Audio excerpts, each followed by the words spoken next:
Bom dia a todas e a todos. É com grande satisfação que o Sesc Belenzinho dá boas-vindas aos participantes dos seminários Panoramas do Sul. Essa atividade abre a programação da Curadoria Educativa do 17º Festival Internacional de Arte Contemporânea Sesc Vídeo Brasil.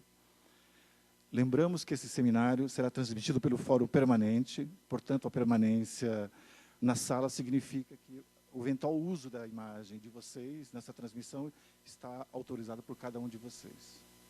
E agora, para conduzir os trabalhos de hoje, eu chamo à mesa a Valquíria Prates, responsável pela curadoria das atividades de arte, educação e formação do 17º Festival de Arte Contemporânea. Sim, não vale, né? Então, bem-vindos todos.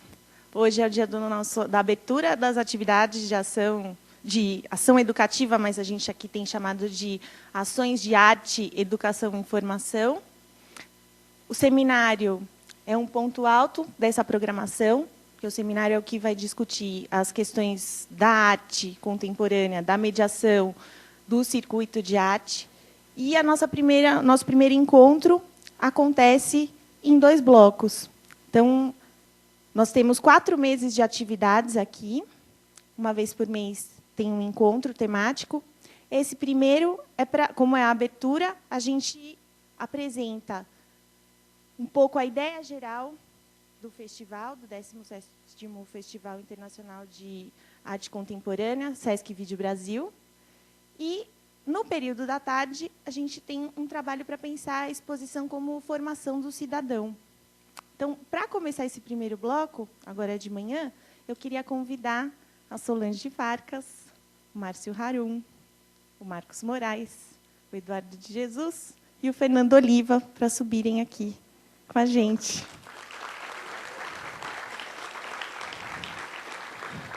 Vamos para lá?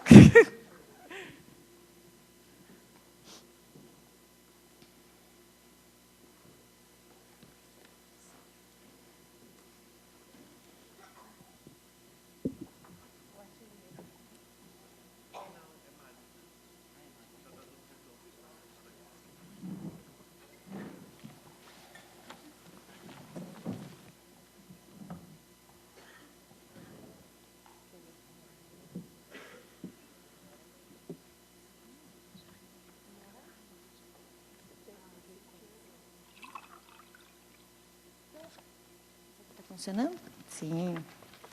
Então, só para pontuar a sequência das atividades agora da manhã, nessa mesa, a gente tem uma apresentação primeiro da Solange Farcas, que é a curadora-geral do festival, apontando um pouco, falando um pouco do que é o Festival Vídeo Brasil e das exposições do 17º Festival.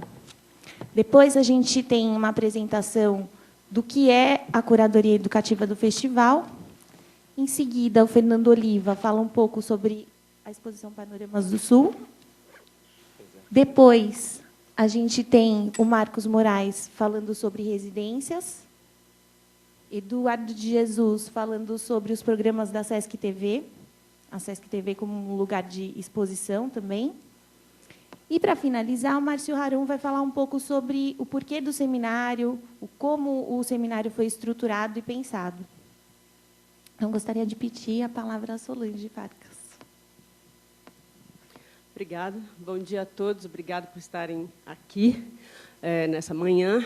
É um dia longo de trabalho, mas é uma felicidade muito grande abrir o festival depois de 4 anos de uma parada estratégica, e abrir com esse seminário. Isso é um desejo que a gente tinha faz tempo, de cada vez mais transformar o festival muito mais numa plataforma permanente de trabalho, de reflexão, do que propriamente um evento.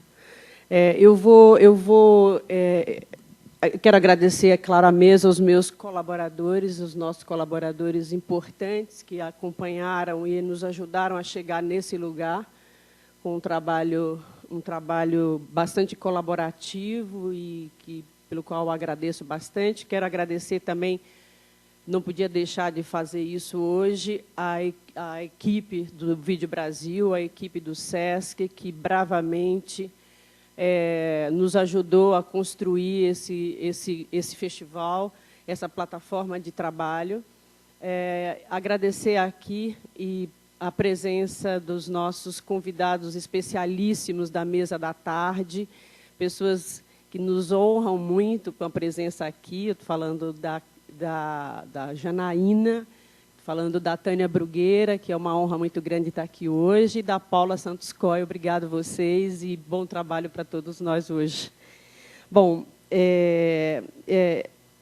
resultado, esse festival, esse novo festival, né, que vocês já devem ter ouvido falar, que é resultado de 4 anos em que a gente teve parado da última edição até agora, que é 4 anos de questionamento crítico e repensar a estrutura do festival, que hoje passa a se chamar Festival Internacional de Arte Contemporânea, confirma uma orientação que se desenhava havia mais ou menos uma década. A abertura a todas as manifestações artísticas dá curso à progressiva aproximação do festival com o campo das artes visuais, ao longo de 4 edições dedicadas a linguagens como performance, cinema, e marcadas por segmentos expositivos cada vez mais importantes. A intensificação desse diálogo, sobretudo nos anos 2000, está em sintonia com a inserção crescente do vídeo e da imagem em movimento no circuito da arte contemporânea, em um contexto que favorece contaminações entre linguagens e na condição, hoje, de ferramentas preferenciais de experimentação artística. A mudança que torna o Vídeo Brasil hoje o primeiro festival brasileiro de arte contemporânea é uma etapa expandida de um processo intuído, não apenas no festival, mas também das ações da Associação Cultural Vídeo Brasil. Exposições realizadas, intercaladas aos festivais, em parceria com o SESC, como a Mostra Pan-Africana de Arte Contemporânea, Soficali, Cuide de Você, Joseph Beuys, A Revolução Somos Nós, são exemplos de um trabalho que gravita na direção da produção contemporânea e de suas questões centrais. Não por acaso, e como nas edições mais recentes do festival, ambas se aproximam também pela presença marcante do vídeo, aqui absolutamente contaminado pela relação com o espaço expositivo. Ligados ao vídeo pela história e pelo nome, numa condição de identidade que não poderia jamais ser negada, embora denote uma especialização que já não os define, tanto o festival e a associação realizam essa transição na confortável certeza de um ciclo cumprido. Em 25 anos dedicados a mapear, promover, difundir e divulgar a produção de vídeo brasileira e, mais tarde, de todo o eixo geopolítico do Sul, fomos parte ativa tanto da conquista de um circuito para o meio, quanto de suas mudanças de peso e de papel como ferramenta e manifestação no cenário contemporâneo.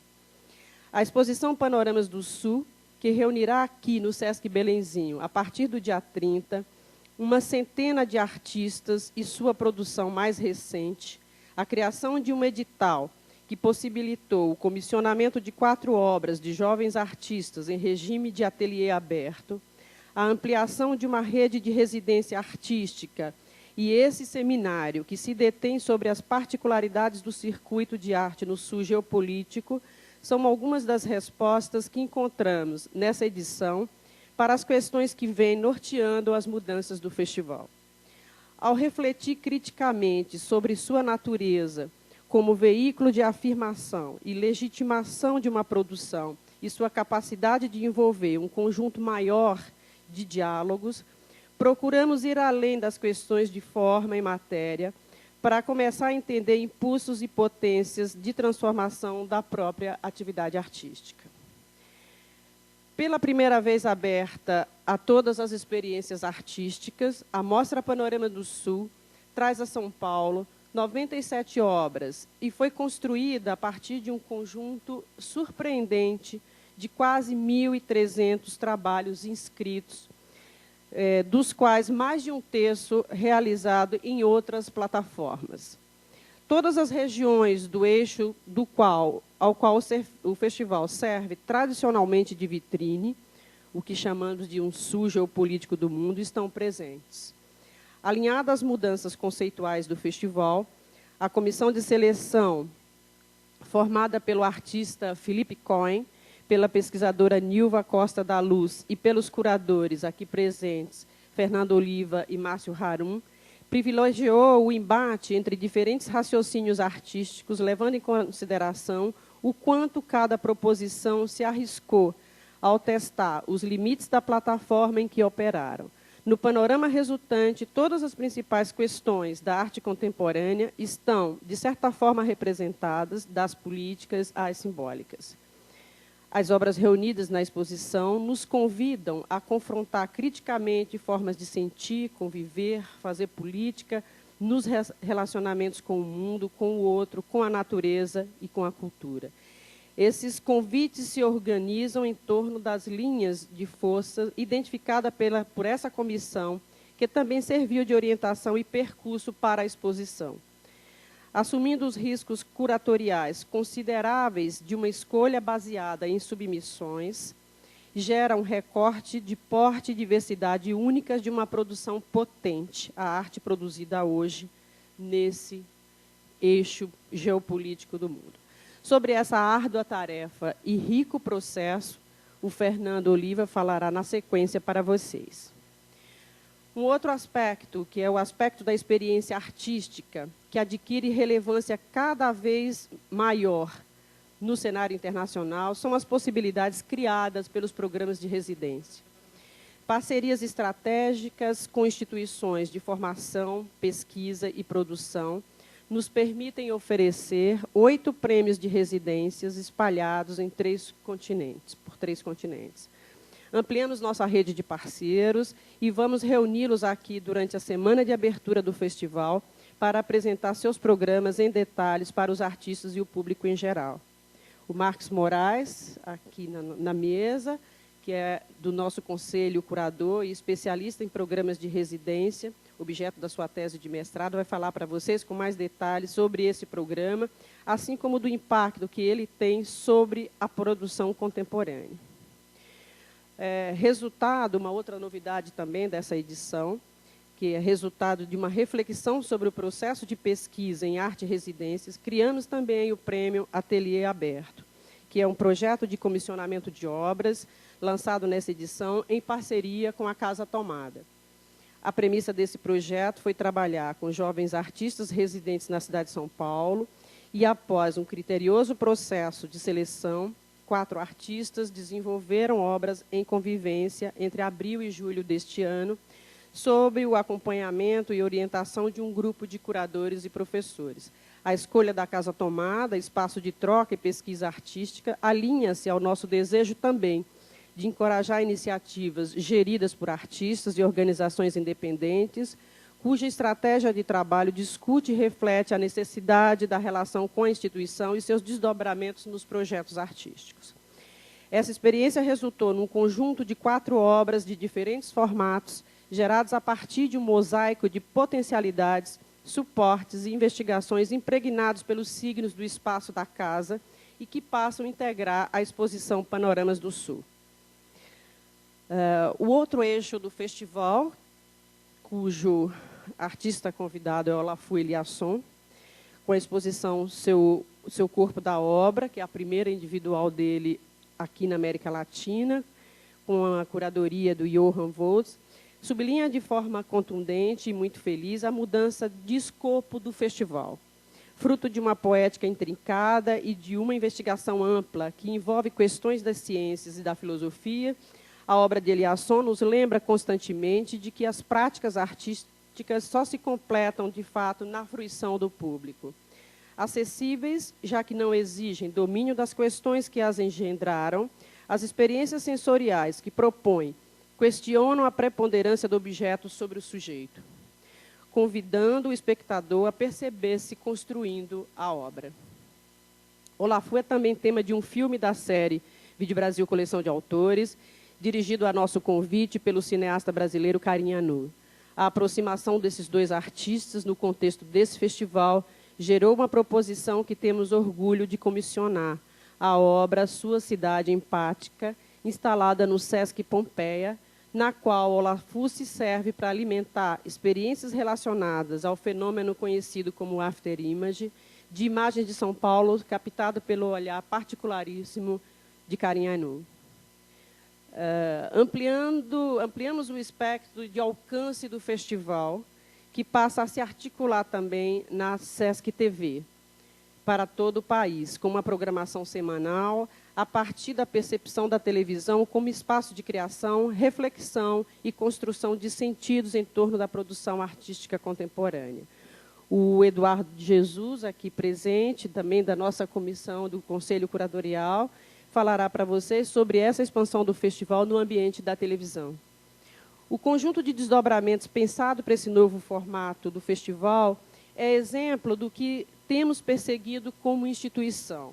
Um modelo que funcione como plataforma para o mapeamento, formação, circulação e discussão da arte contemporânea em parceria e diálogo com seus agentes. Ao estabelecer zonas temporárias de intercâmbios por meio de proposições artísticas, com a parceria continuada, indispensável e sempre estimulante do Sesc, o festival coloca-se em um patamar diverso dentro do circuito que se inscreve a cidade de São Paulo. Muito obrigada.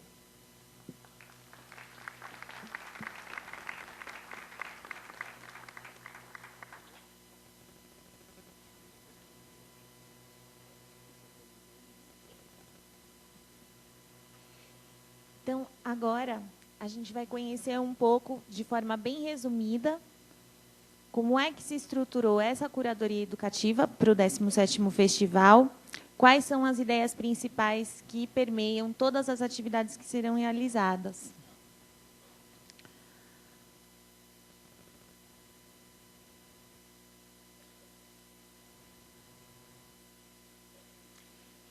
Então, pegando esse gancho desse último momento do que a Solange disse, a exposição como uma plataforma, o festival pensado como uma plataforma, a ideia que a gente veio construindo durante esse ano todo, já desde quando que eu cheguei na Sophie Calle, a gente vem pensando essa ideia de ativação e ambiências dessas plataformas que são as exposições realizadas.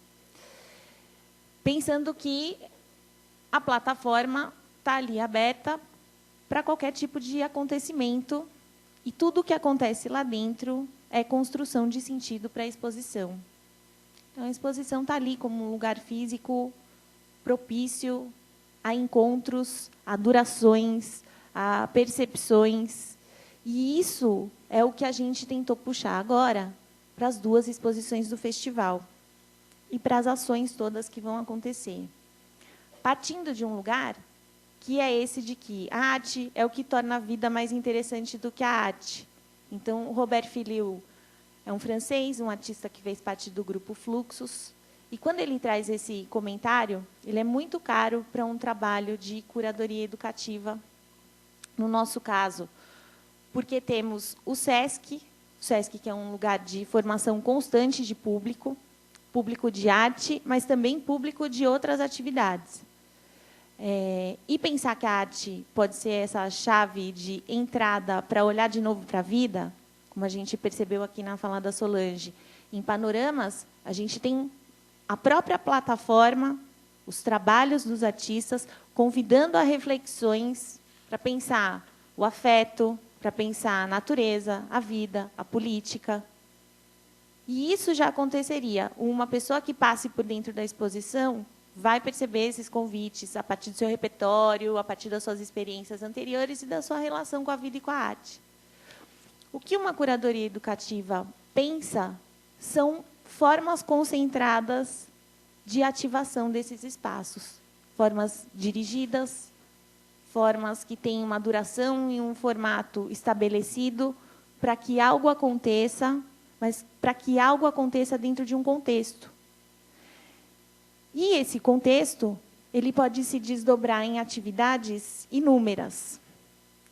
E aí, pensando estratégias e metodologias e formas, o que a gente tem como parâmetro inicial é o trabalho da Carmen Morte na Documenta 12. que é um trabalho totalmente experimental, mas que lançava a mão de 4 estratégias. Estratégias de ativação de afirmação, de reprodução, de desconstrução e de transformação. Cada ambiência, cada acontecimento, cada ação educativa pensada é estruturada em torno dessas estratégias.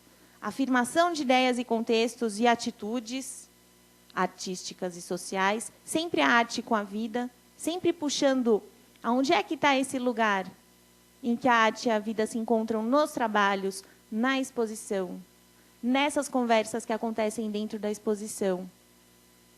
Então, para costurar essa programação toda de atividades, a gente levou em consideração os diversos públicos e temos alguns eixos de trabalho. Dentro desses eixos, o eixo que a gente já começou, esse dos trajetos mediados e visitas educativas, está lá em cima, eu não estou achando onde está o mouse. A gente tem um trabalho muito direto com as escolas visitam o SESC, e esse é um público muito específico, que vai dentro de um contexto escolar, educação como escola. Para isso, a gente tem o curso de formação de professores e educadores, que vem acontecendo desde o começo de agosto no SESC Pinheiros.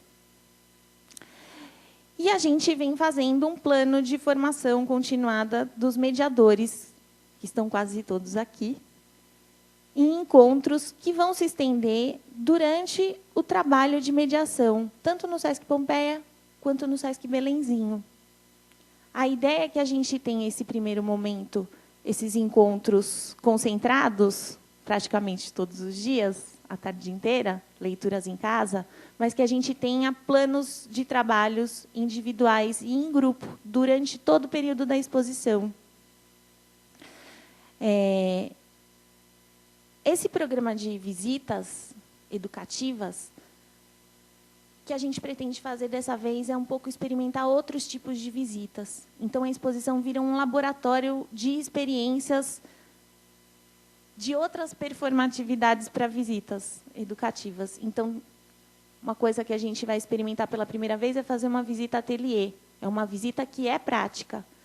Aqui, na exposição do Belenzinho, em Panoramas, a gente tem ateliês móveis. São 3 ateliês que podem acontecer em qualquer lugar da exposição. Para isso, a gente convidou artistas, educadores, para fazerem uma programação paralela.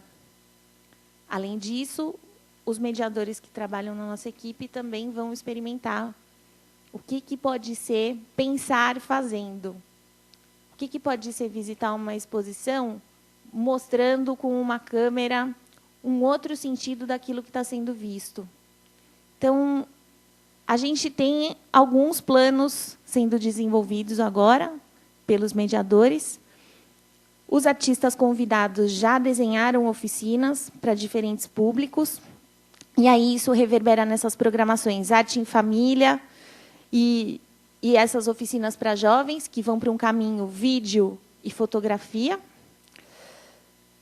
Nós temos no SESC Pompeia a programação de mediação com as escolas voltada a essa questão de experimentação espacial. Então, esse é o principal eixo de pesquisa do Olafur Eliasson, pensar a percepção, pensar a experimentação, e para isso a gente tem uma das oficinas como esse ateliê de pesquisas espaciais. Ali a gente vai tanto receber escolas, como também receber esse público espontâneo que pode participar dessas visitas ateliê, que acontecem como um trajeto dentro da exposição, um trajeto que passa por dentro dos trabalhos e que reverbera nas atividades dentro do ateliê. O ateliê como um espaço de encontro, conversa e pesquisa. E a gente tem essa programação para artistas, estudantes de arte, que são as oficinas, os encontros, os minicursos e o seminário, que são conversas de interesse de quem está em formação específica para a arte contemporânea.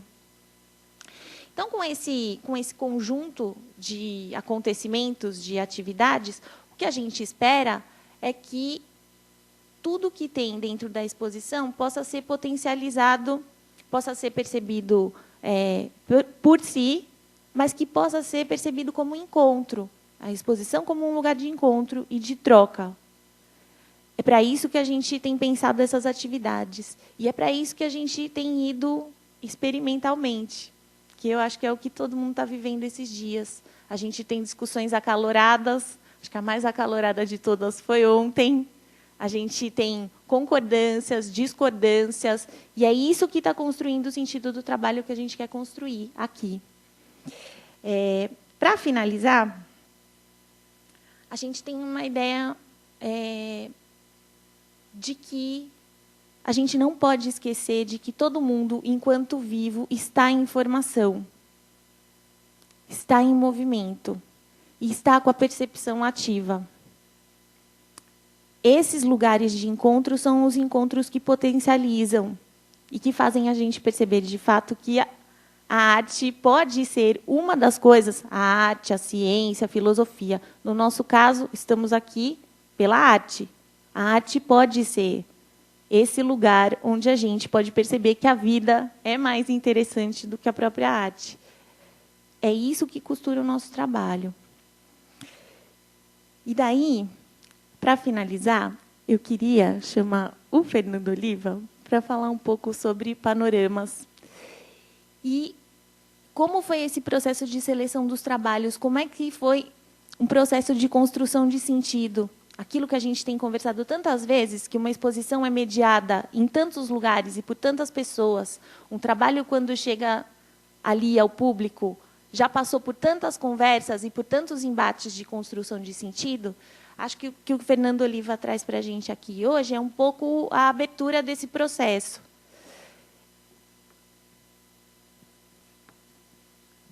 Tá bom aqui.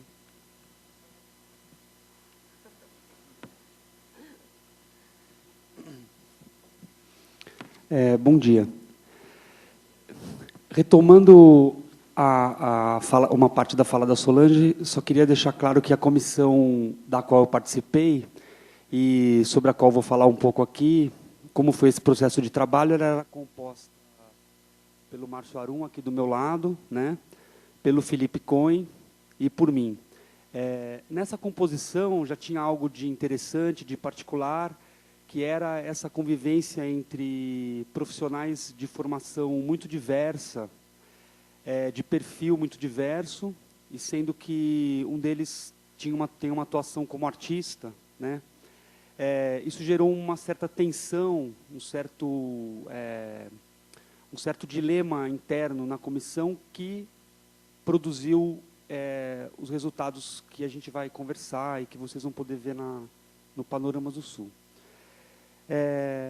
A primeira questão em relação à seleção que eu queria falar, eu acho que isso tem um interesse não só para essa seleção específica e para a instituição com a qual a gente está envolvido nesse momento, mas eu acho que ela é ilustrativa, ela ajuda a pensar critérios de seleção de modo geral no sistema da arte no Brasil, nas instituições brasileiras, a maneira como elas operam, né? E acho que isso tem a ensinar para a gente, né? Nesse momento específico. A primeira coisa que eu queria deixar claro é que não existem, a priori, critérios específicos para a seleção. Isso pode parecer um pouco óbvio, mas eu acho que não. Existem critérios panorâmicos do tipo qualidade dos trabalhos, que é importante, né? Você parte sempre de um critério de qualidade, né? Isso parece natural, né? Parece óbvio. Os critérios específicos, eles vão se desenvolvendo, eles vão surgindo, eles vão se firmando num processo de debate, que nem sempre, obviamente, é um processo confortável, né? Ou que não tenha diferenças, né? Entre as pessoas que fizeram parte dessa comissão, que fazem parte de um júri de seleção, e uma tensão também entre o que esse júri produz em termos de discurso, de ideia, de posição, né, de partido, em relação à instituição, né, em relação ao que a instituição, ao que, no caso, o festival espera dessa seleção. O que eu estou dizendo é que esse tipo de tensão, esse tipo de fricção, ele é produtivo, ele é interessante. Sem ele, não se produziria um panorama, um festival que fosse interessante, né, o que pudesse refletir esse tipo de dilema, né? Porque, afinal, são os dilemas que fazem parte da produção, né? Eles estão na base, né, do trabalho que a gente está fazendo. Bom, um dos critérios específicos que surgiu durante a seleção desse festival, né, e não só um critério que surgiu, mas que a gente procurou evidenciar, né, é importante que ele esteja sendo debatido a partir de agora, né, esse é só o primeiro debate, né, haverão outros, é o critério do nível de experimentação. Em que medida o projeto do artista, em que medida a posição do artista tentava sair de uma zona de conforto que ele pode criar para ele mesmo e deixar aberto uma margem de risco. Ou seja, se o artista pensou o Vídeo Brasil como um lugar onde ele vai poder colocar em teste o trabalho dele, em teste em relação à montagem, ao display, à produção, ao público, à ação cultural. A gente assumiu isso como critério depois de alguns dias de trabalho. Foi mais ou menos um mês de trabalho intenso, né? A gente viu cerca de quase 1.300 projetos, né, na sua totalidade. Então, após alguns dias de trabalho, esse foi um dos critérios que estava implícito, mas que, né, emergiu, né, foi à tona e a gente passou a trabalhar com ele, a gente assumiu esse critério, né. Em que medida o artista estava repetindo algo que ele já fazia, né, um certo maneirismo que também existe, isso é inevitável, mas, por outro lado, em que medida ele deixava aberto, saía um pouco da sua própria zona de conforto, né. Isso passou a ser um critério. Outro critério passou a ser de que maneira ele tensionava o meio, né? De que maneira a ideia de medium era um assunto para o trabalho, e de que maneira o próprio projeto, o próprio conteúdo do trabalho, na sua relação com a forma, colocava isso em xeque, né? E não apenas usava as facilidades do medium, né, no ponto em que estamos hoje, 2011, para fazer o trabalho sobre, né, ou às vezes aquém do próprio medium, né, da própria mídia. Isso levou a um subcritério dentro desse, que de que maneira o artista conseguia transitar entre os gêneros, as técnicas, o meio,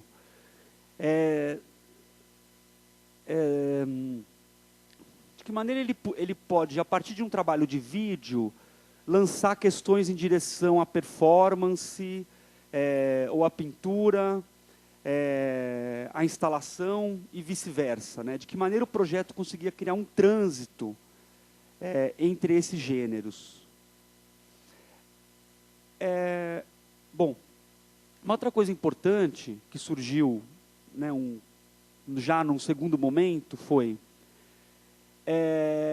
se o artista era crítico em relação ao meio, isso significava um dado de experimentação, significava uma posição um pouco ambivalente do artista. Isso foi considerado também um critério, e obviamente um critério de qualidade, né? De que maneira ele habita esses gêneros, ele habita essas técnicas, né, essas maneiras de fazer, esses lugares discursivos, essas linguagens, de maneira subversiva, de maneira, às vezes, até parasita, né? Dentro do vídeo, para criticar as fragilidades do vídeo, né? Dentro da fronteira vídeo-performance, para criticar o que é esse lugar hoje, né? De onde ele veio, para onde ele deseja ir, né? Então, alguns artistas evidenciavam isso de maneira muito poderosa, né? Vocês vão perceber, vocês já devem estar percebendo em contato com os trabalhos, né, da exposição, né? a gente chegou à conclusão de que conseguir se manter nesse lugar de ambivalência, de ambiguidade, ou pelo menos passar por ele, produzia outros conteúdos, outras ideias, conseguia levar os trabalhos para outros lugares, para outras possibilidades, que não só a discussão do próprio trabalho, né? Obviamente, os trabalhos que mais chamaram a atenção da comissão, né, e os trabalhos que foram por nós escolhidos, não foram apenas trabalhos que nós entendíamos, né, ou tínhamos uma relação confortável, discursiva com eles, né. Agora, obviamente, a gente está num formato, né, de palestra, né, de fala pública, então esse formato leva a um certo didatismo, a uma certa explicação nesses trabalhos, que ela é desejável, ela é importante, né, isso tem a ver muito com a fala da Val, né, mas uma parte do nosso processo, da nossa relação com esses trabalhos, ela foi da ordem do, não sei, na falta de palavra melhor, assim, do imponderável, né, ou do que você não consegue determinar como linguagem, né. Algumas coisas a gente não conseguia, entre aspas, explicar, mas nós achávamos que aquilo deveria estar no festival. Isso vai contra, no meu modo de ver, a um certo lugar comum, né, das questões de seleção e de júri, de critério de seleção. Eu acho que aí, especialmente no Brasil, de que essas seleções e essa seleção, elas não passam, em alguma medida, por uma relação subjetiva, né? Uma relação subjetiva que também pode ser pessoal e também pode ser afetiva, né? Em alguma escala pequena, mas importante, né? Obviamente ela não é e não deve ser totalmente subjetiva, afetiva, mas seria demagógico, né, da parte da comissão e da minha parte dizer que a nossa história, a nossa formação e as nossas escolhas pessoais não estão em jogo. Nós escolhemos, como toda comissão, do meu ponto de vista, escolhe trabalhos e projetos e artistas nos quais aquela comissão acredita. Por isso, o que a gente vai ver, o que a gente vê numa seleção desse perfil, que é baseada nesse modo de trabalho, nesse estatuto de seleção, ela é um sintoma, né? Ela é uma espécie de arquivo, mas não um arquivo definitivo, um arquivo temporário, efêmero e sintomático. Sintomático do que é a arte contemporânea hoje, do que é a produção atual hoje, por um certo ponto de vista, né? Obviamente, esse é mais um ponto de vista, é mais um arquivo, que vai ser cotejado pelo nosso meio e pelo público, com outros pontos de vista, né? Com outras seleções, né? Com outras comissões de seleção, né? Então, acho importante deixar isso claro. Essas escolhas que a gente vai ver aqui no Panoramas, elas são as escolhas do Fernando, do Márcio e do Felipe, da Solange, em perspectiva ou numa plataforma que envolve o Vídeo Brasil, as transformações que o Vídeo Brasil vem passando, né, a história, né, de quase 30 anos aí do festival, né, nesse encontro, nesse embate, que essa exposição ganhou essa forma que ela tem, né.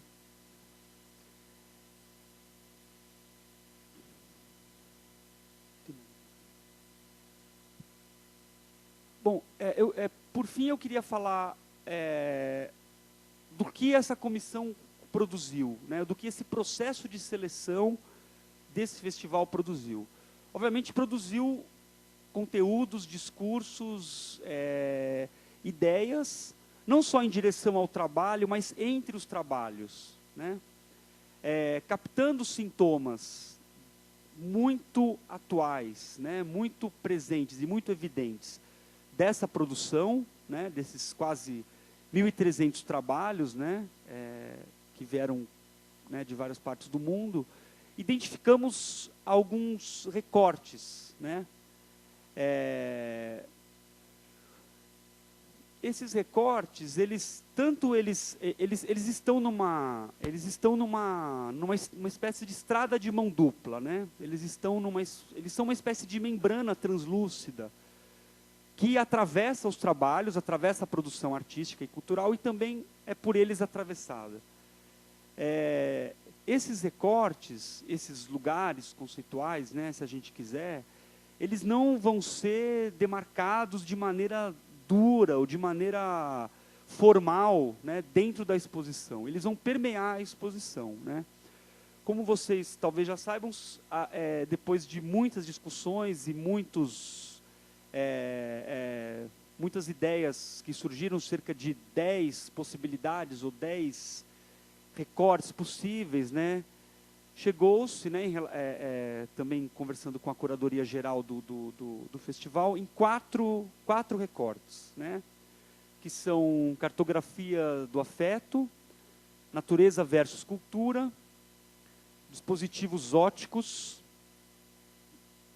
e política, a ideia de paisagens políticas, né. É importante ter a dimensão de que esses não são lugares fechados, né, lugares prontos, acabados, e que são lugares que vão tensionar os trabalhos, vão criar um novo campo, uma nova possibilidade de se aproximar dos trabalhos. Eles não incluem uma relação direta, né, em direção aos trabalhos, essa relação direta, não mediada, ela franca, né, entre aspas, ela continua sendo possível, mas eu acho que eles abrem mais uma camada de sentido, mais, né, outras plataformas de posicionamento, onde o público vai se posicionar para poder olhar os trabalhos, né? Uma espécie de lente, né, outras lentes, né, para olhar essa produção. E eles também vão ser tensionados por essa produção e pela maneira como esses trabalhos vão se comportar ao longo da exposição, né?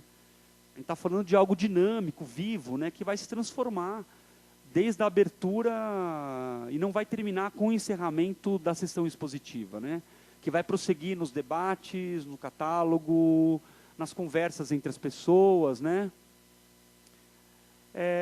Eu vou falar para vocês, então, rapidamente, de cada um desses recortes, né?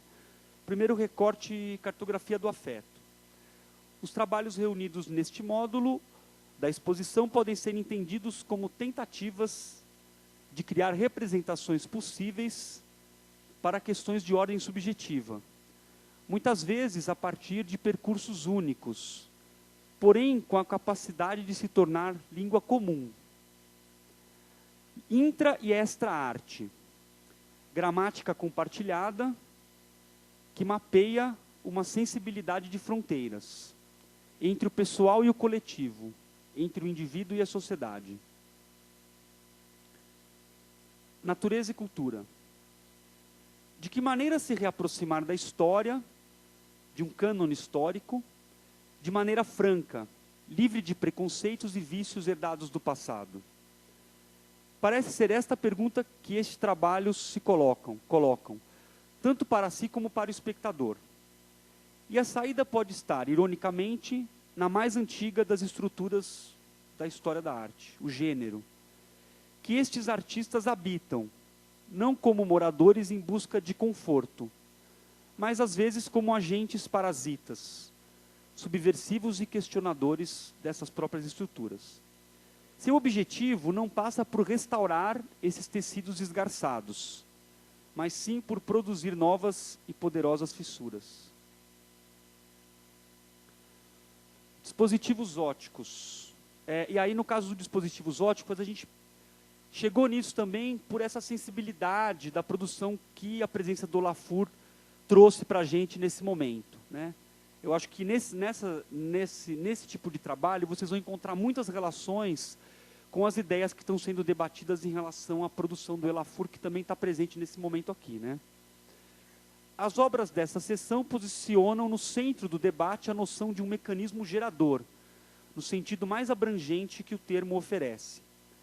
Esta opção não abdica de sua natureza técnica e se configura a um só tempo como lugar de partida e de chegada. Entre um ponto e outro, abre espaço para que o novo, o experimental e o risco se imponham durante a travessia, revelando procedimentos que parecem exigir uma presença visível. Talvez esta sua característica mais elegante e generosa. Por fim, política, né? A ideia de paisagem política. Os artistas aqui reunidos convocam para o campo das artes visuais e seu circuito dilemas que, até então, pertencem a uma esfera pública, social e compartilhada. Para eles, antigas oposições como arte versus política, local versus global, agora são atravessadas pela mesma diagonal. Longe de se configurar como um movimento limitador e de circunscrição de territórios, as estratégias por trás dessas escolhas vão aos poucos revelando sua potência. E ela parece vir, entre outros motivos, justamente do fato de estas obras não terem receio de parecer por demais literais ou explícitas, ou de novamente percorrer caminhos já trilhados no passado recente, o que farão sempre que for necessário e a época pedir. É isso, obrigado.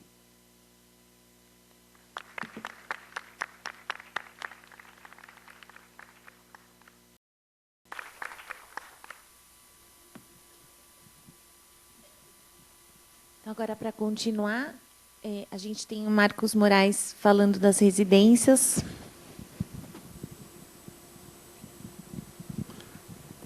Bom, obrigado, Valquíria. Obrigado, Solange. Eu queria agradecer a oportunidade de estar aqui e de apresentar, na verdade, algumas ideias, já que eu acho que eu falo de um lugar, eu diria que eu falo de um lugar privilegiado, que é o de estar ligado ao Vídeo Brasil, à residência, à criação de programas de residência, enfim, eu acho que eu falo dentro de uma rede de discussões ou de experiências em relação à residência.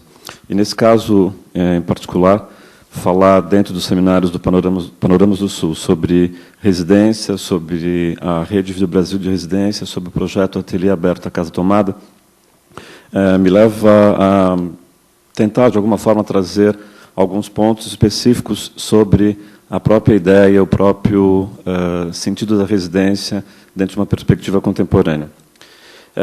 Então, eu gostaria de dizer assim, eu penso as residências como sendo uma possibilidade de identificação como espaços específicos de criação artística e que eles se convertem em lugares de troca e de reconhecimento, nos quais artistas, criadores, com seus trabalhos, ações, intervenções, diálogos, recuperam a complexidade e a diversidade, o significado e o valor das relações entre arte e vida.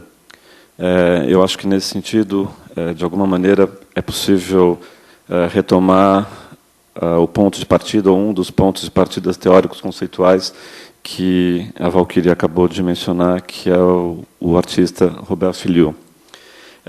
Nesse sentido, portanto, é preciso pensar sobre esses processos de criação em residência, que são processos de criação em deslocamento, e isso com uma forma tipicamente contemporânea de produção, na qual os conceitos como participação, troca, vida coletiva se tornam peças fundamentais, peças de uma verdade, se não absoluta, mas uma verdade cotidiana.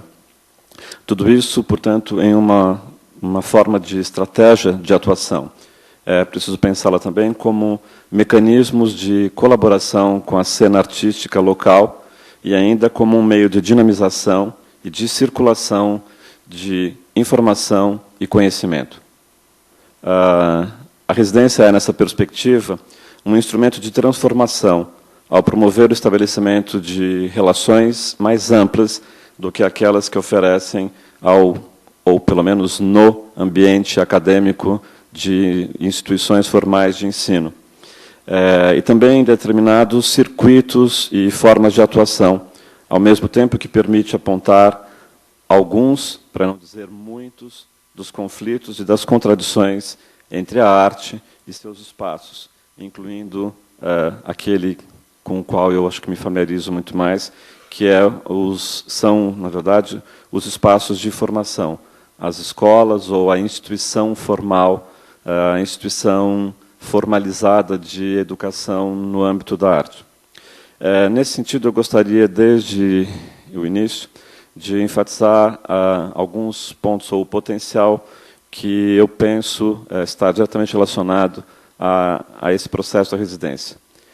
Que elas se caracterizam por serem zonas temporárias de intercâmbio por meio de proposições artísticas, que elas são a combinação de um oferecimento de espaço e tempo, e não apenas isso não é apenas um fundamental caracterizador das residências, como também produz uma condição potencializadora, ao permitir que ele adentre o campo da pesquisa e da criação, que são fundamentais aos processos de trabalho, aos processos de criação e às práticas artísticas contemporâneas. Elas também se constituem num espaço no qual se promove uma imersão do artista em sua área de interesse e atividades, possibilitando um foco de atuação.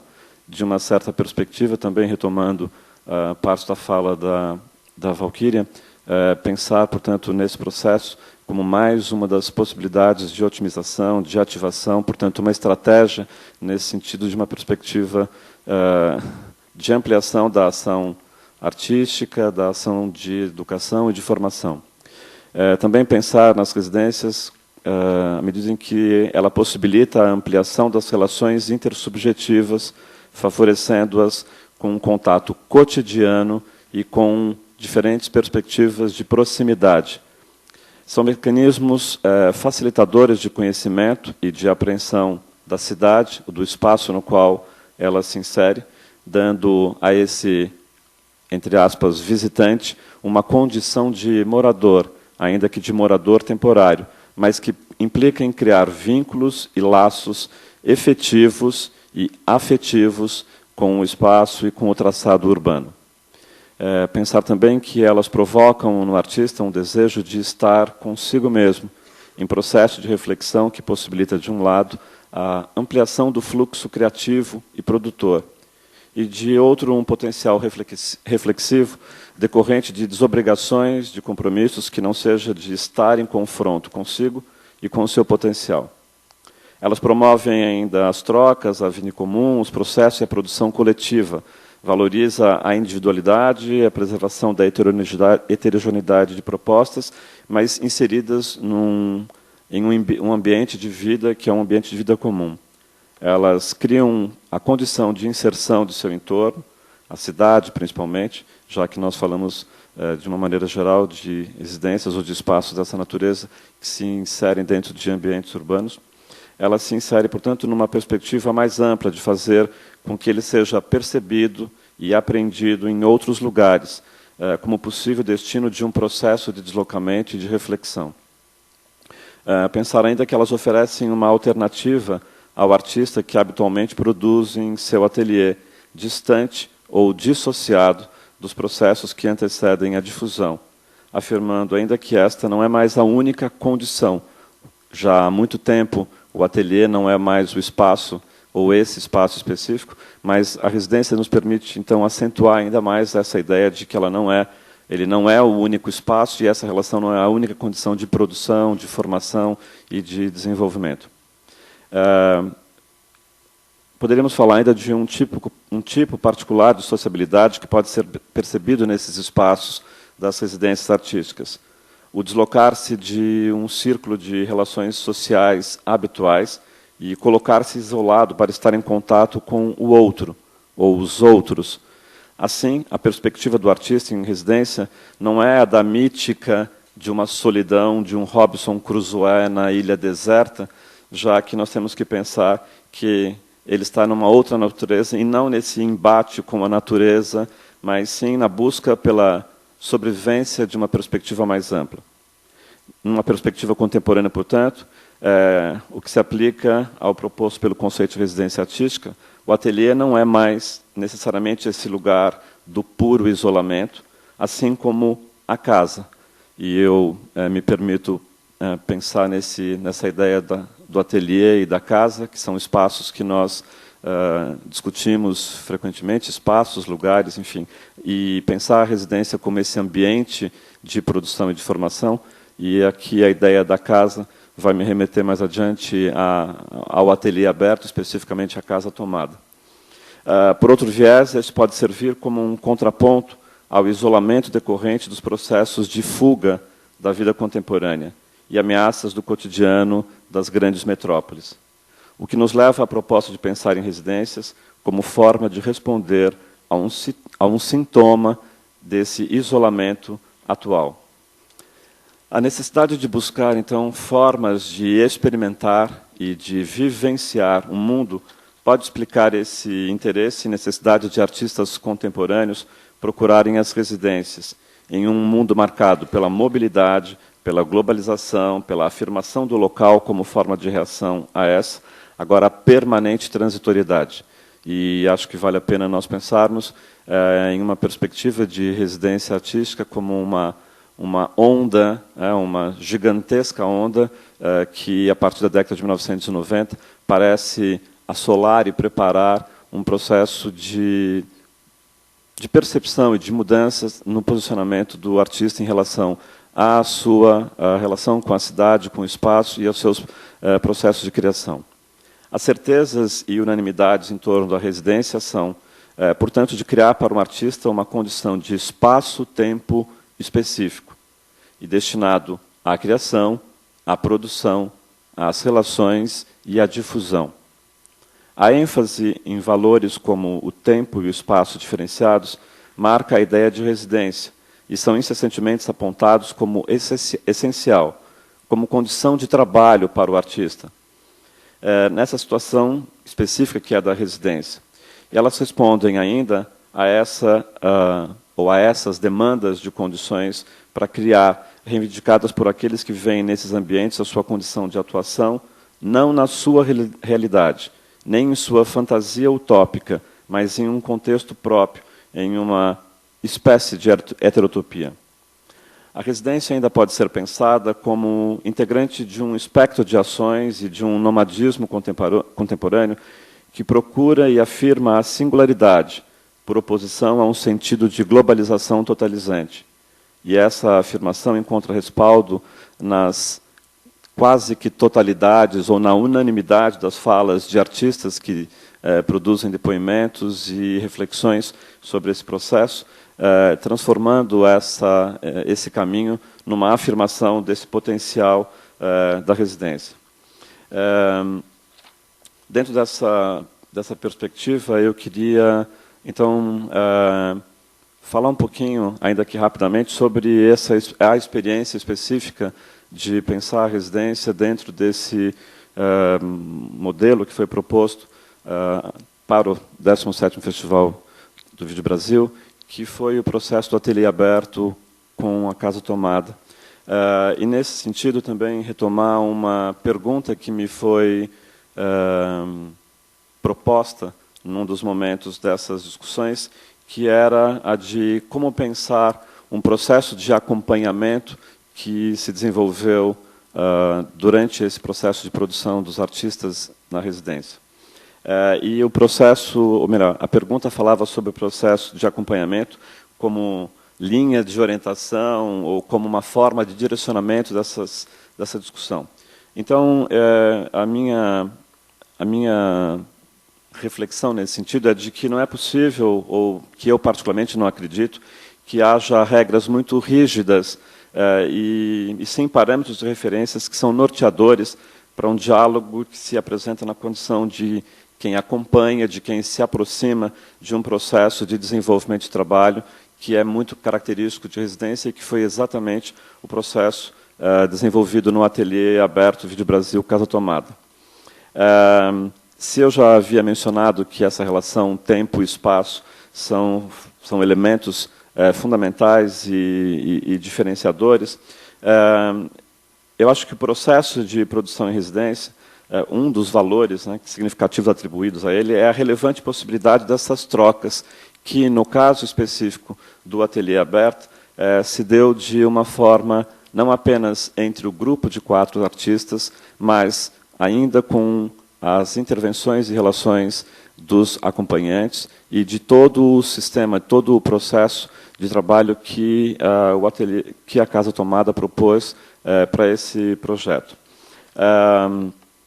Então, eu penso que, ainda que se possa reivindicar para as residências uma primazia dentre as situações em que se dão essas trocas, o que se reivindica para elas é que elas sejam essas trocas e parte desse resultado vocês vão encontrar em inserções na mostra que está aqui presente, mas também é possível pensar que essas trocas se dão em uma mão dupla, pelo menos, já que, uma vez que essas conversas que se dão, elas são individuais, coletivas, as reuniões, os jantares, enfim, uma série de ações e de atividades que se desenvolveram durante o processo da Casa Tomada, elas não podem ser pensadas exclusivamente de uma perspectiva formal, mas elas devem ser pensadas de uma perspectiva muito mais ampla.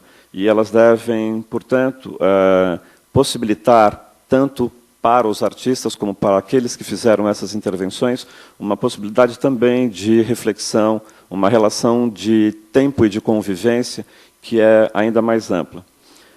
Assim como no Ateliê Aberto, outras propostas de residências nos permitem olhar para essas buscas e para essas investigações na busca de compreendê-las inseridas nas estruturas das práticas artísticas contemporâneas e levando em conta essa especificidade, a especificidade do processo da residência. Ela não pode ser, obviamente, porque parece que eu estou aqui falando como se a residência fosse a solução para todos os males, ela não pode ser proposta, pensada como uma panaceia para os males do mundo ou a salvação da arte, do artista. Não é desse lugar, não é dessa perspectiva que eu estou pretendendo trazer um olhar para o processo de produção e para o processo de reflexão sobre a residência artística. Eu acho que também não é possível pensar que a residência artística é uma solução para todas as questões de espacialização da arte, uma vez que ela é a dimensão do que pode ser feito e de como é possível atuar, como é possível participar de um mundo globalizado, com conflitos permanentes e constantes, com questionamentos territoriais, com regimes de violência em rede, conexões, e, frequentemente, com respostas que são muito mais isolacionistas. A residência artística deve ser percebida, nesse sentido, como possibilidade, como articulação de pensamento em torno de uma investigação que não se esgota facilmente em olhar rápido sobre a sua atuação imediata. A atuação de residência ou a atuação do residente, ela não pode ser percebida única e exclusivamente por aquilo que se produz, por aquilo que se relata no primeiro momento ou durante essa primeira ação. Nós estamos falando de um processo que reverbera por semanas, meses, anos, na verdade, pode reverberar por uma vida, levando-se em consideração o tipo de experiência e o tipo de imersão que a residência propõe. Nesse sentido, é preciso conclamar para uma reflexão um pouco mais ampla e aberta sobre o potencial e a importância desse instituto, que é o da residência artística. Seja no processo de formação do artista, como no processo da formação artística, e, a partir dessa constatação, sugerir que ela integre um sistema de componentes para ampliar as possibilidades dos estudos sistemáticos das práticas artísticas contemporâneas. Nesse sentido, portanto, uma perspectiva atual da residência, em que se aplica a esse conceito, a essa ideia da residência, o ateliê não é mais, então, esse lugar único.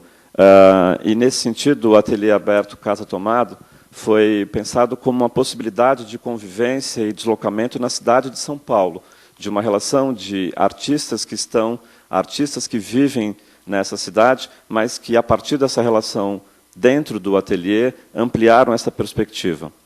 Dessa maneira, então, essa experiência pode ser vista como um contraponto a esse isolamento na própria cidade.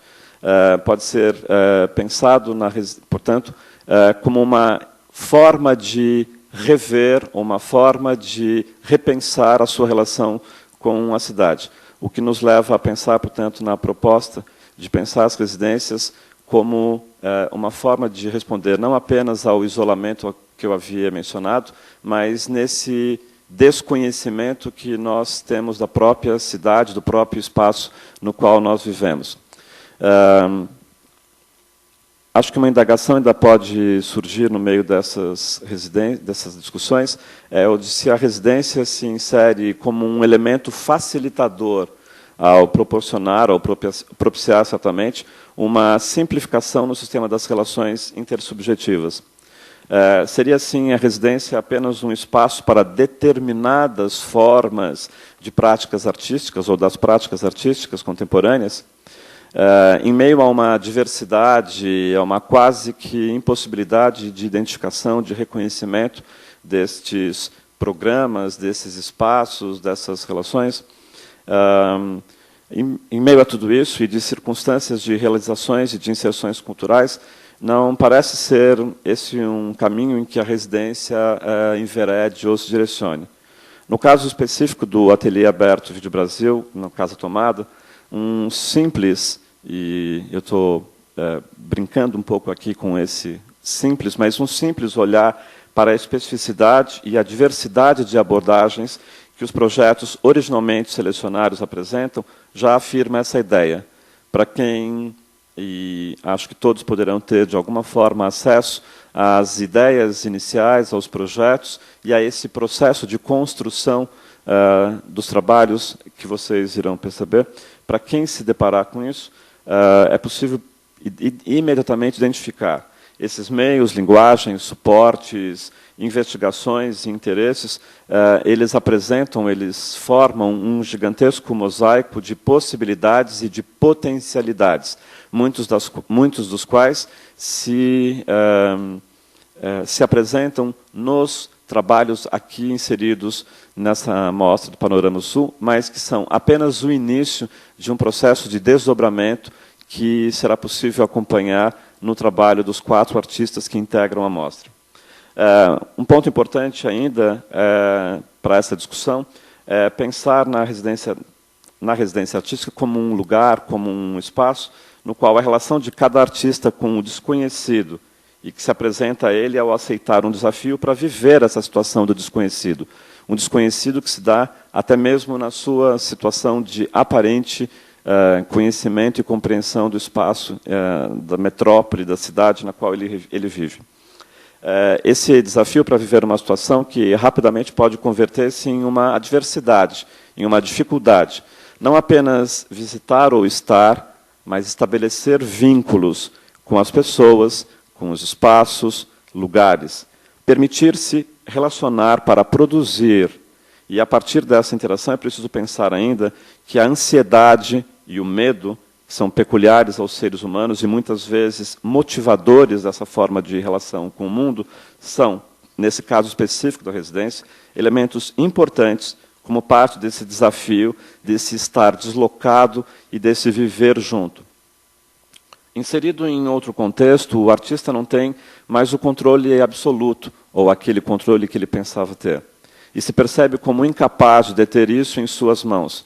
Ele se lança em uma experiência, e não em uma aventura, mas sim numa experiência que o toma por inteiro, física, psicológica, temporalmente.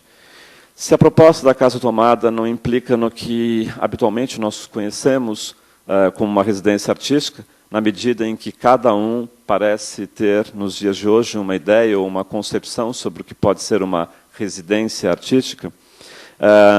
Ou seja, se na Casa Tomada a experiência não se deu, dentro desse projeto Ateliê Aberto Vídeo Brasil na Casa Tomada, essa experiência não se dá como em boa parte das residências, no morar, no coabitar um mesmo espaço, mas sim pelo compartilhar o espaço de trabalho, por dividir e compartilhar dúvidas, ouvir os comentários, as críticas, as discussões. Nesse sentido, então, em um espaço aberto, esses olhares de todos os que participam, de uma forma ou de outra neste projeto, ainda assim essa experiência do viver junto se adequa, se aproxima a essas condições e a essa noção, esse sentido de um espaço que são desafiantes e que demandam e que cobram de cada um uma espécie de reorganização, de uma reorganização pessoal, para inserir-se nesta comunidade, deste estar em residência.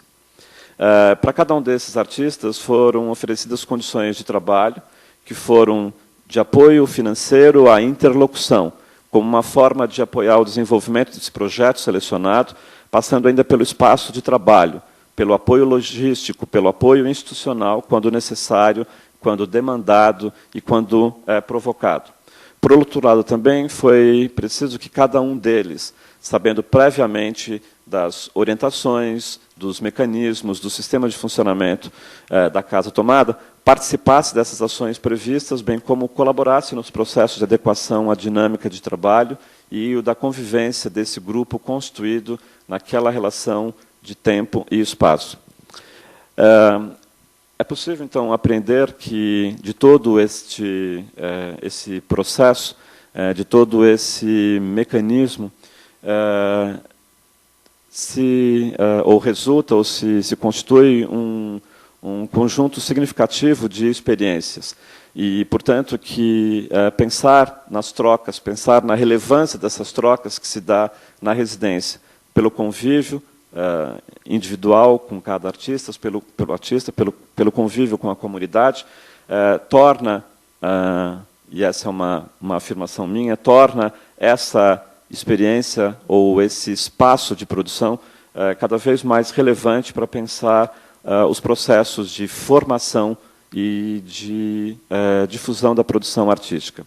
Eu, particularmente, não acredito na ideia da residência apenas como modo de produção. O papel que ela representa no processo de transformação individual me faz pensar que ela ganha uma dimensão muito maior do que uma simples condição de produção, mas sim de um processo de permanente transformação e de formação.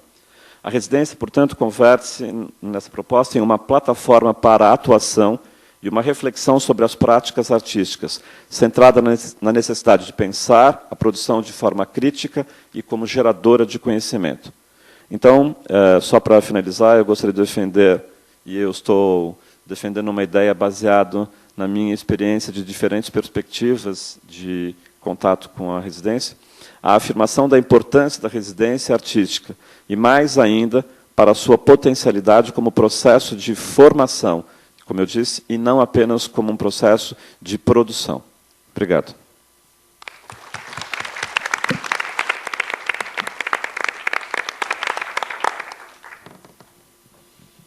Então, agora, para falar um pouco sobre os programas do Vídeo Brasil na Sesc TV, queria convidar o Edu Jesus. Oi. Obrigado, Val. Ótimo ouvir o Marcos e ótimo ouvir a mesa. Eu sou um teórico e, para mim, isso aqui parece o paraíso. Assim, né? Imaginar que são todas essas linhas de força do pensamento e da reflexão que me fazem deslocar desse lugar muito confortável da academia, né, e me arremessa nesse encontro, digamos, nesse processo dinâmico, como o Marcos, o Fernando, o Solange e Val colocaram, que é o festival e que é uma exposição. Né? Isso tira um pouco o chão, coloca a gente em outras experiências e isso é uma maravilha. Né? Então, é uma super alegria, né? Estar aqui nesse momento e para falar disso que a gente ficou pensando o tempo inteiro, que seria uma espécie de um território rede, por onde o festival também se desdobraria, que é a programação na TV, né, no Sesc TV. Bom, para falar disso, eu primeiro vou fazer uma pequena citação, que é um textinho, uma citação curta do Jean-Paul Fargier, e depois eu vou falar sobre 3 pontos para tentar explicitar um pouco como é que é essa programação na TV. Então, citando o Fargier, ele diz o seguinte: a videoarte vem das entranhas da TV, como Eva saiu da costela de Adão.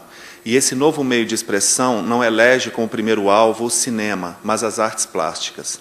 Graças à TV, batizada como experimental, é verdade, mas ainda assim TV, Nandini Pai, que contrapõe às artes nobres chamadas de belas artes, uma série de golpes desestabilizadores. A saber, o golpe da arte abstrata, depois o golpe do pedestal, depois o do alter ego, depois o do Lego e, finalmente, o da plataforma de lançamento. Então, a relação entre vídeo e televisão, né, essa relação... Eu fiquei o tempo inteiro, desde que a gente começou a planejar esse seminário e que eu recebi o convite, mesmo para começar a pensar na televisão, o tempo inteiro eu ficava pensando numa frase lá de uma música do Tom Zé, que fala: o amor é velho e menina, né? Eu fiquei pensando que a relação da gente do Vídeo Brasil com a televisão também é isso, é um pouco velho e menina, né? Velho no sentido de que é isso, né? A videoarte sai da entranha da televisão, a gente tem uma ligação, digamos, íntima, né, com a televisão. Os primórdios do Vídeo Brasil, historicamente, as primeiras edições todas tinham uma participação intensa, uma ligação direta com o universo da televisão, que é uma mediação central para a cultura brasileira. E, por outro lado, ela é menina, assim, é jovem e criança, né, tem essa infância, assim, justamente porque veio mudando ao longo do tempo a natureza das mediações que a gente experimenta. Então, a gente não tem mais as mesmas mediações que a gente tinha anteriormente, né? A televisão está inserida num outro contexto. Então, ao mesmo tempo que tem uma novidade, digamos, que é assim, como experimentar a televisão nessa condição pós-mídia que a gente experimenta agora? Como que a gente vai fazer que o Vídeo Brasil transite pelos territórios, né, que a gente já tem estabelecidos aí, os territórios físicos, o Sesc Belenzinho, o Sesc Pompeia, a Pinacoteca, como que ele vai passar a transitar também nesse novo território, ou diria nesse território rede, que seria a televisão, né? Para dar conta dessa história, né, quando a gente começou a pensar nesse projeto, não só eu, mas, bom, além de toda a equipe, é ótimo ver isso aqui, que parece que os milhares de e-mails e conversas de Skype que a gente faz, elas começam a fazer sentido nessa hora que a gente coloca as reflexões em público, né, que é ótimo. Para falar disso, trabalhar nesse projeto, tem uma equipe grande também, que é o Marcos Delfiol e a Jasmin Pinho, que estão coordenando essa construção desses programas. E para falar disso, eu vou falar de 3 pontos, né? Primeiro é assim, como que o Vídeo Brasil... E depois eu vou mostrar uns pequenos trechos também, que a Marina vai soltar lá de cima, mas eu vou deixar isso mais para o finalzinho. Então, o primeiro ponto é assim, como que o Vídeo Brasil se colocou nesse contexto da TV, como é que são os programas e como que se estrutura essa programação, né? Então, uma coisa que a gente pensou o tempo inteiro foi assim, como que se relaciona com a televisão nesse contexto que a gente experimenta agora? Especialmente no sentido de tentar viabilizar um outro modelo de comunicação típico dos circuitos comunicacionais contemporâneos, que são aqueles que não atuam unicamente só no circuito de massa, mas sim nisso que a gente chama de uma relação entre meios de função massiva e meios de função pós-massiva, né? E uma coisa que a gente pensou que assim, a gente não queria transmitir o festival, a gente não queria veicular a programação do festival na emissora, e sim se inserir na grade de programação de forma reflexiva, de um modo ampliado, para tentar repensar, provocar e se inserir crítica e criativamente na grade. Então, a ideia que a gente operacionalizou, que a gente construiu aí, foi de tomar como ponto de partida a programação do festival, né, mas assumindo a televisão como um circuito e como uma possibilidade de ampliação dessas territorialidades que são típicas do festival, né. Trata-se de abrir o festival, a programação, no sentido de abri-la no tempo, né? Então, é tornar transparente todo o processo da programação do Vídeo Brasil e não simplesmente criar uma lógica de transmissão, né? Digamos que isso aí tem uma aportação crítica profunda, que é de compreender os meios de comunicação de forma relacional e não de forma transmissiva, né? Existe na frente da televisão um conjunto de subjetividades e de pessoas que experimentam processos de subjetivação nos quais a televisão também vai se inserir nisso, né? Quando a gente pensa agora como que a gente constitui as nossas memórias ou como que a gente constitui o nosso conhecimento, esse conhecimento e essas memórias também vão vir do circuito midiático. E foi com esse pensamento, digamos, crítico, que a gente pensou essa forma de inserção criativa e crítica dentro da grade do festival. Em nenhum momento a gente queria que fosse uma cópia, um cut and paste, ou tipo um puxadinho, né? Que a gente vai pegar a programação e vai colocar um pouquinho ali assim. Não, é uma coisa que vai estar ligada a todo esse pensamento que organiza o festival, né? Então, assim, como é que se estrutura essa programação? Bom, antes de qualquer coisa, ela se estrutura como uma forma de pensamento, como uma possibilidade de construção, de reflexão, de conhecimento, né? O desenvolvimento do 17º Festival, ampliando num movimento as questões que partem do festival e alcançam o circuito da arte contemporânea como um todo, né? Nesse sentido que os programas se estruturam digamos, em duas áreas grandes, assim. Uma que são exatamente os próprios eixos ou as linhas de força que estruturam o próprio festival, e uma outra área que seria desvendando as formas de construção desses eixos, dando acesso às formas de pensamento que estiveram em torno da formação desses eixos, né? Então, nesse sentido, a gente poderia pensar assim, o grupo, são 15 programas, né, que vão ser exibidos no Sesc TV entre o dia 26 de setembro, agora, a próxima segunda, né, até o dia 2 de janeiro, às segundas-feiras, às 10 da noite. Né? Então, esses 15 programas eles vão tentar cobrir ou tentar desdobrar, que talvez seja a melhor palavra, todas as situações ligadas aos eixos de programação. Então, o primeiro seria um programa ligado aos diálogos, né? É um programa que a gente vai contar como que se estruturou toda a programação e todo o pensamento que existe no festival em torno dessa alteração que veio sendo construída ao longo do tempo, né? Agora, realmente, alterou uma coisa que já vinha sendo sinalizada ao longo do tempo nas últimas edições do festival, como Solange disse. Logo depois tem uma sequência de programas, que são 5 programas que tratam do eixo Panoramas do Sul. Né? Então, começa com um programa dedicado à questão das residências, depois um programa dedicado às performances, depois os 4 eixos que o Fernando disse, da exposição Panoramas do Sul, e finalizando com um programa em torno de toda a questão da premiação. Os júris, as residências, como é que isso tudo funcionou, não meramente uma premiação, mas tudo que está em torno da premiação, o troféu, a ideia de como que eles foram sendo desenvolvidos ao longo do tempo. E depois, bom, 2 programas tratando desse outro eixo, que é o Olafur, né, o Olafur Eliasson.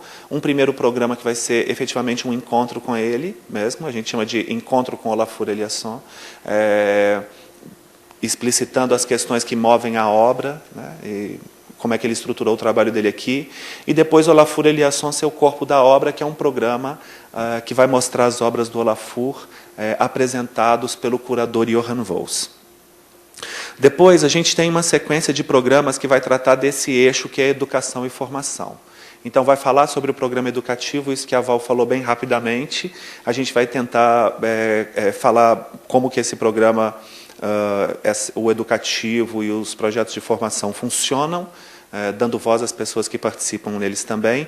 E depois, o que a gente chamou de reflexões sobre arte contemporânea, que é a última sequência de 3 programas, que vai fazer uma leitura, digamos, ensaística desses seminários que vão acontecendo aí agora. Então, definitivamente, a gente não quer transmitir um seminário na televisão, né, colocar uma câmera aqui e mostrar um seminário, mas sim tomar as questões do seminário como um ponto de partida para a criação disso que a gente vem chamando de ensaios audiovisuais. Bom, além desses programas, começam a circular também durante todo o dia, na programação do Sesc TV, uma sequência de pílulas.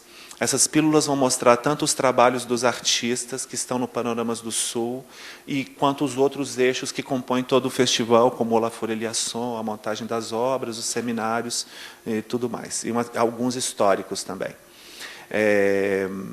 Então, essa programação se estrutura dessa forma. E como é que são os programas, né? O que a gente tentou fazer foi, assim, mais uma vez, tentar uma atuação, digamos, crítica e renovada, no sentido da gente não repetir os modelos exaustivos e super clichês dos programas de televisão. A gente foi numa direção contrária. Isso deve muito a participação aí do Marco e da Jasmin, né, no sentido de tem uma interlocução absolutamente poderosa nesse sentido, a gente compartilha as mesmas ideias. Isso aí também parece um paraíso, né, assim, conseguir constituir esses programas como ensaios audiovisuais, que tem essa forma ensaística, que leva a processos mais reflexivos, que solicita uma concentração do espectador, porque a gente está fazendo as imagens durar mais do que normalmente elas duram. Então, isso também, digamos que tem um flerte com o documentário, né? E mais do que isso, o que a gente pensou de fazer nesses programas que já estão prontos, no trechinho que eu vou mostrar aí, é tentar criar uma forma narrativa que seja mais baseada na imagem, né? Para fazer com que isso seja uma forma menos conclusiva e mais aberta, que isso é, digamos, assumir uma direção bem diferente do modo com que as emissoras mais tradicionais trabalham. Tá? Então, essencialmente é isso, né? Eu queria, antes de terminar, pedir à Marina que colocasse primeiro as pílulas aí. Tem 3 pílulas que são trechos de trabalhos de artistas e depois, na sequência, um pequeno trechinho do primeiro programa.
The caterpillar, Lewis Carroll, brought from eastern lands.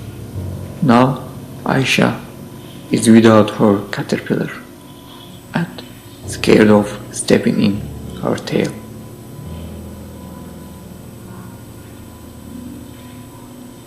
How could Aisha step in his tail? You cannot come across the caterpillar here.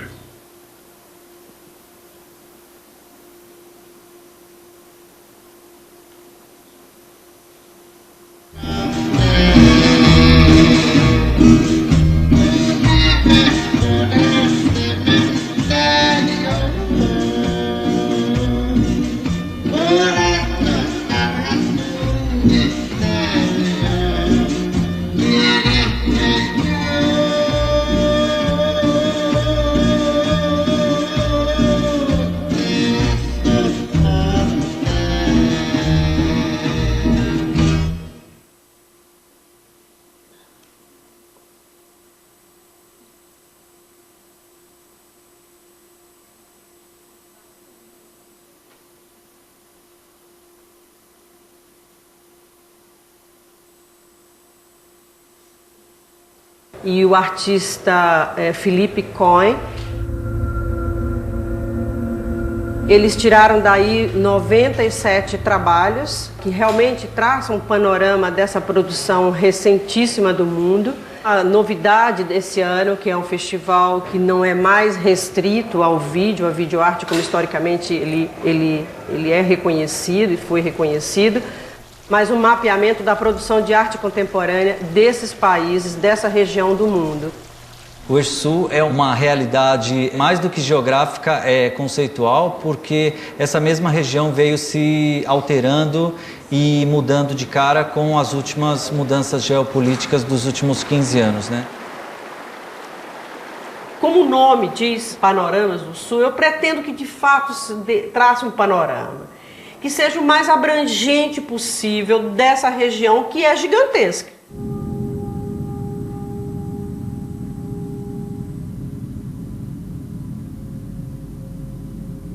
Aqui é para... Bom, são trechinhos curtos.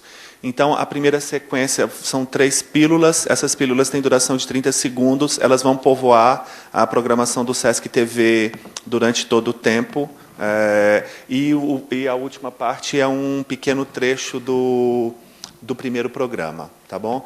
Bom, todas as informações sobre horários, dias e isso tudo está na web do festival, né, junto com todas as outras informações. Eu espero que vocês assistam e divulguem, tá bom? Obrigado.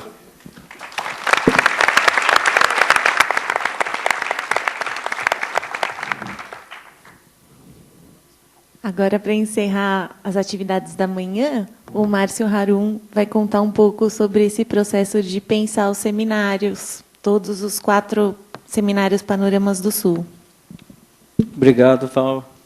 E agradeço a Solange, a equipe do Vídeo Brasil, aos companheiros de mesa, aos convidados aqui presentes, né, aos convidados, no caso, Paola Santos Coy, Tânia Brugueira e Janaína Mello, ao Sesc e ao público aqui presente. Bem, eu preparei um texto, que vou ler em instantes, e gostaria de falar desse lugar que eu ocupo como colaborador do Vídeo Brasil, desde 1996, como fui monitor da exposição do Nam June Paik. Então, aqui eu sou um dos mais jovenzinhos da mesa, mas, ao mesmo tempo, sou o mais antigo colaborador. E isso me dá uma satisfação, um contentamento especial. Vou tentar fazer uma revisão crítica bastante particular desse lugar que eu ocupo, né, como esse colaborador que se tornou experiente. O Festival Vídeo Brasil, que acabou servindo como agente catalisador por algumas vezes, frente aos novos desenhos geopolíticos que se alteraram nos últimos 15 anos, quando então era comum o festival receber trabalhos inscritos do leste europeu, como, por exemplo, da eslovena Ema Kugler, com seus videogames biopolíticos como o Taiga, e alguns fortes trabalhos da Austrália, mas não recebia nenhum trabalho de países fronteiriços da América do Sul, como a Colômbia, Venezuela e Peru. A presença latino-americana era marcada apenas por artistas da Argentina, Uruguai e Chile, né, nesse traçado de 15 anos, do qual eu tenho conhecimento como colaborador presente em todas as edições desde 1996. Esse arco no tempo nos faz, sem dúvida, pensar e lembrar qual talvez tenha sido a comunicação artística subversiva travada entre os artistas da América Latina e os da Europa do Leste, que trabalhavam devido à situação política e econômica em seus lugares de origem com a arte postal durante os anos 1960 e 70. A mudança do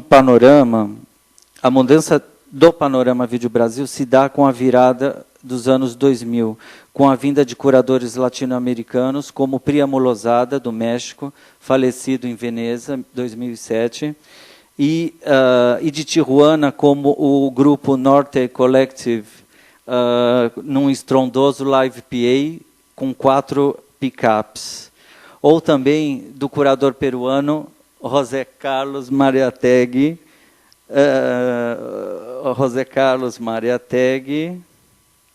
Olá, Fernando.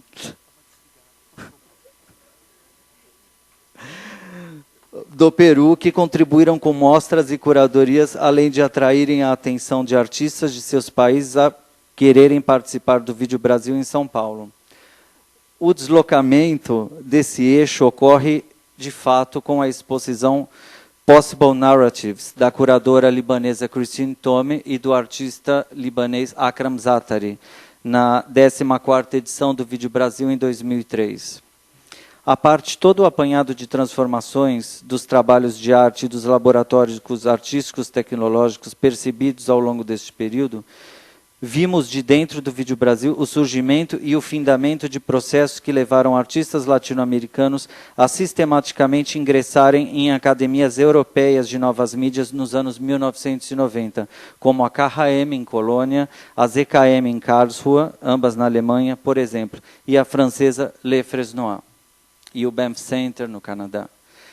Se não temos mais as certezas de antes quanto a encarar atualmente a crise econômica europeia, o aparecimento dos BRICS e a sempre presente dúvida se países como Israel ou os do leste europeu, que após a consolidação do projeto continental da União Europeia, continuam mesmo assim a fazer parte ou não deste chamado Panorama do Sul, no qual tentamos nos situar, a concepção deste seminário é uma síntese dos temas nos quais nos confrontamos com a reestruturação em marcha rápida que o 17º Vídeo Brasil vem passando e que conta atualmente com a participação de artistas do eixo hegemônico norte, que estão baseando seus estudos, suas trajetórias profissionais e de vida no que vimos chamar aqui de Sul, esse Sul entre aspas, ou de projetos artísticos que associam realizadores dos dois polos. Para além dos princípios primários do eixo Norte-Sul, desejamos tratar esse tal panorama do Sul à base de hipóteses e intenções, como os mapamundi que propiciadamente inspiraram a 8ª Bienal do Mercosul pelo trabalho de Ângela e Laim, artistas com mais de uma década de história no Vídeo Brasil.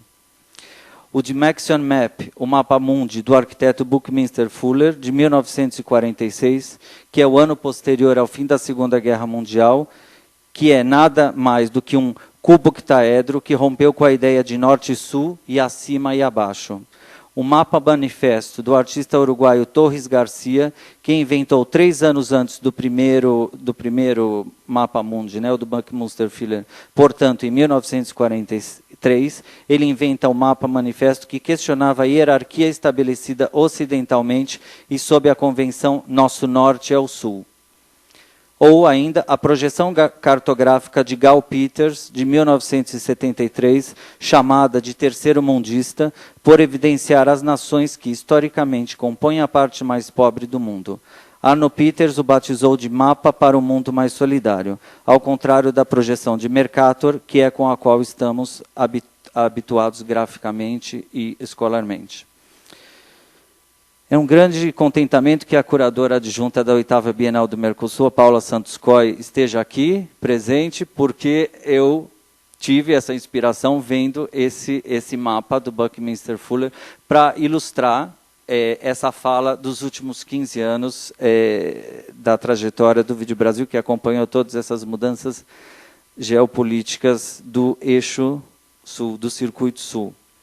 Os seminários em série Panoramas do Sul giram em torno de 4 temas: formação, redes, curadoria e publicações.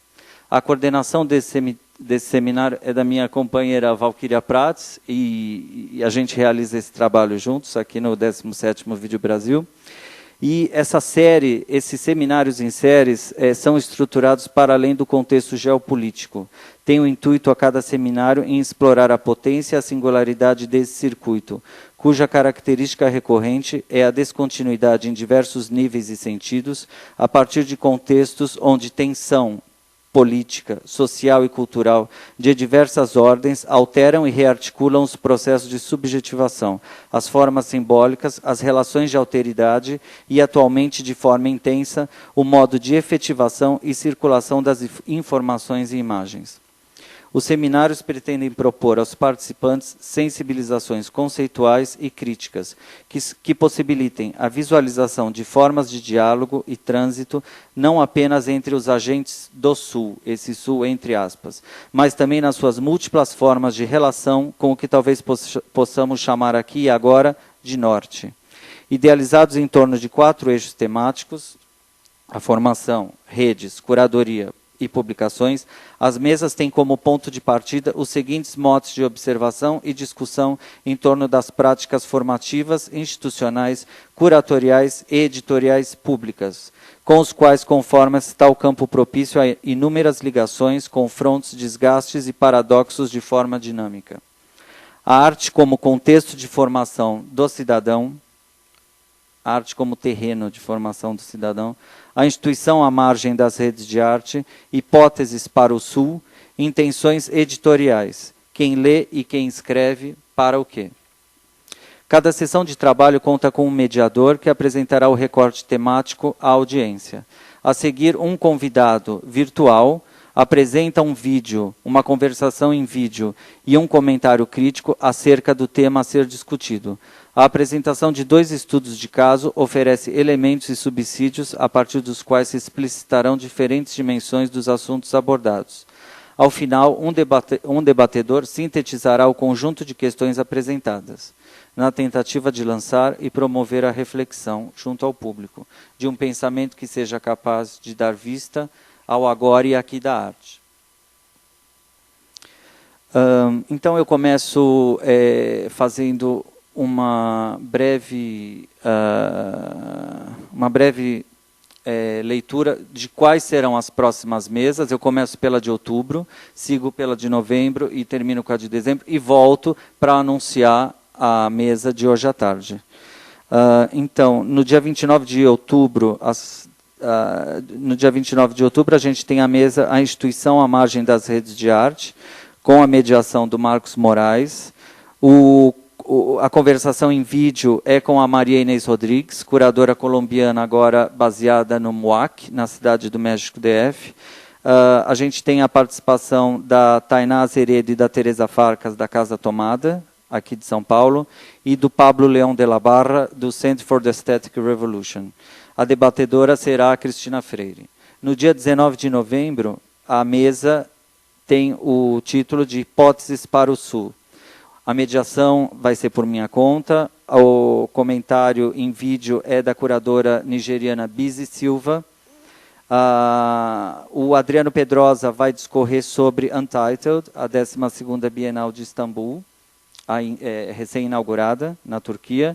E o Olu Ogib vai discorrer sobre o posterior, o momento depois do Authentic Eccentric, que ele realizou com Salah Hassan em 2003, 2004. A debatedora será Cristiana Tejo, de Recife. Então, no dia 10 de dezembro, a mesa é a Intenções Editoriais. Quem lê, quem escreve, para o quê? Com a mediação do Fernando Oliva, com o comentário em vídeo, com a conversação em vídeo do pesquisador, escritor de Lima, no Peru, Miguel Lopes. E os estudos de caso serão a revista Tatuí, baseada em Recife, com uma das editoras, a Clarissa Diniz, e a revista Asterisco, de Bogotá, Colômbia, com 2 dos 4 editores presentes, a Nádia Moreno Moya e a Luísa Unger. A debatedora será a Lisete Lanhado. Hoje à tarde, essa primeira mesa dos seminários em série do 17º Vídeo Brasil tem as convidadas aqui presentes, Paula Santos Coy, Tânia Brugueira, Janaína Mello e a Valquíria Pratos como mediadora, a Janaína como debatedora. Essa mesa ela tem a premissa e a vontade de promover o exercício político da autonomia criativa e crítica, e abordará os caminhos e os elementos em consideração no processo em que o público protagoniza a experiência cultural de compartilhar a construção do conhecimento e da experiência face à obra, numa exposição. O destaque desse seminário é para a superposição das práticas artísticas e curatoriais como meios de realização de projetos públicos em que a experiência e a participação das pessoas são disparadores de processos em que a arte torna-se plataforma e ambiente para a formação da cidadania. Tânia Bruguera apresentará como estudo de caso seu trabalho na Cátedra Arte de Conduta, realizado entre 2002 e 2009 na cidade de Havana, em Cuba. Uma obra pública que consiste na implementação de uma instituição de formação voltada a promover práticas educativas gratuitas em diferentes áreas de forma experimental, explorando arquitetura, teatro, artes plásticas, dança, gastronomia, escrita, literatura, cenografia, música, cinema, história da arte, sociologia e saberes populares, entre outras. Paola Santos Coy apresentará Continentes, sua curadoria e a plataforma de acontecimentos em Porto Alegre chamada de Casa M, um dos projetos-chave da 8ª Bienal do Mercosul. Por meio da realização de encontros, exposições, seminários, palestras, cursos, oficinas e outras formas de partilha e construção de propostas e vivências formadoras, é o resultado desse longo período de ativação e programação da Casa M, em Porto Alegre. Condizente com o espírito do Circuito Sul, abrimos essa série de seminários com o uruguaio, que é o Luiz Kaminitzer, que faz o seu comentário, a sua conversação em vídeo como abertura para a mesa das 14 horas, com uma mexicana curadora de uma Bienal baseada no Rio Grande do Sul, e uma cubana que chega de Nova York, da cidade de Nova York. E a educadora do famoso Centro de Arte em Otim, na cidade mineira de Brumadinho, cidade com menos de 35 mil habitantes. Então, obrigado. E a mesa à tarde começa às 14 horas, aqui mesmo nesse auditório, com tradução simultânea. Obrigado.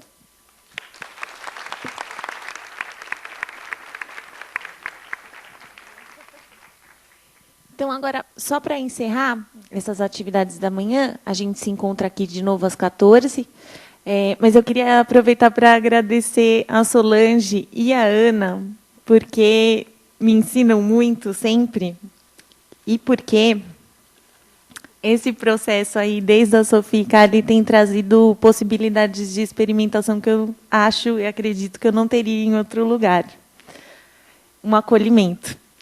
E queria agradecer a Marina Torre, que é da Curadoria Educativa quem mais está trabalhando em todos os momentos possíveis junto com a gente. Então, queria pedir uma salva de palmas para a Marina Torre.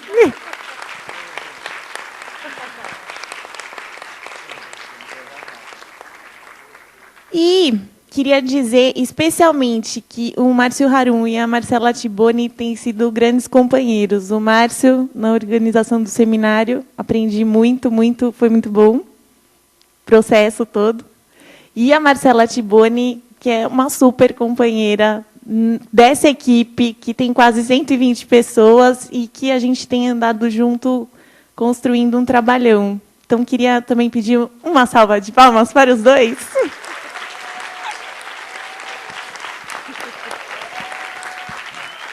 Nos encontramos, então, às 14 aqui, tá bom? Ah, tem mais uma coisa, ó. Vá ao pedir para o público guardar o ingresso e apresentar o mesmo na segunda parte do seminário. Não joguem fora, quem já jogou, vem aqui na frente, tá bom? Bom almoço.